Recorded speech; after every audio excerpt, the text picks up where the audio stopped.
মালদার সুজাপুরের ৯ মৌজা মাঠানের নামাজ রাজ্যের অন্যতম বৃহৎ। লক্ষাধিক মুসলিম ধর্মাবলম্বী মানুষ একসঙ্গে নামাজ পড়েন সুজাপুরে। ঈদগাহ মাঠ সংলগ্ন ৩৪ নম্বর জাতীয় সড়কেও নামাজের ভিড় জমে। আজ খুশির ঈদ। চেনা সেই ছবি ক্যামেরাবন্দি আমাদের। ৮ থেকে ৮০ সকলেই শামিল ঈদের নামাজ পাঠে।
সর্বাঙ্গে তুমি কবুল করে নাও। আমাদের সকলের রোজাকে তুমি কবুল করো, সকলের সেহরি ইফতারিকে তুমি কবুল করো।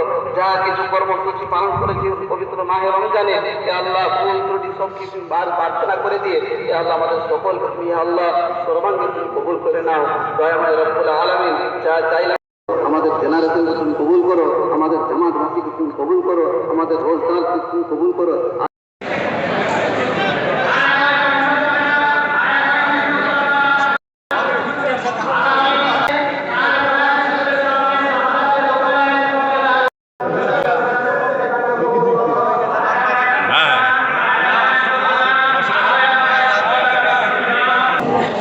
আলহামদুলিল্লাহ, গতকাল থেকে আমাদের পরিবেশটা প্রাকৃতিক দুর্যোগবিহীন এবং খুব সুন্দর সুষ্ঠুভাবে ঈদ উদযাপিত করলাম। এবং আমরা ৯ মৌজাবাসী ১ লক্ষের উপরে মানুষ জমায়েত হয়ে সকলে ধনী গরিব শিক্ষিত অশিক্ষিত জামাত অনুষ্ঠিত করলাম। এবং প্রশাসন ভাইরা আমাদের খুব সাহায্য সহযোগিতা করেছেন, খুব ডিসিপ্লিন মেনটেন করেছেন। এবং আমরা জামাতবাসীর জন্য দোয়া করলাম এবং সারা বিশ্বের জন্য দোয়া করলাম যেন সমস্ত রকমের দুর্যোগ এবং সমস্ত রকমের আমাদের সম্প্রীতি বজায় রেখে আমরা দুনিয়াতে পৃথিবীতে বসবাস করতে পারি, তার জন্য আমরা দোয়া করলাম। এই বার্তা দিয়ে আজকে আমরা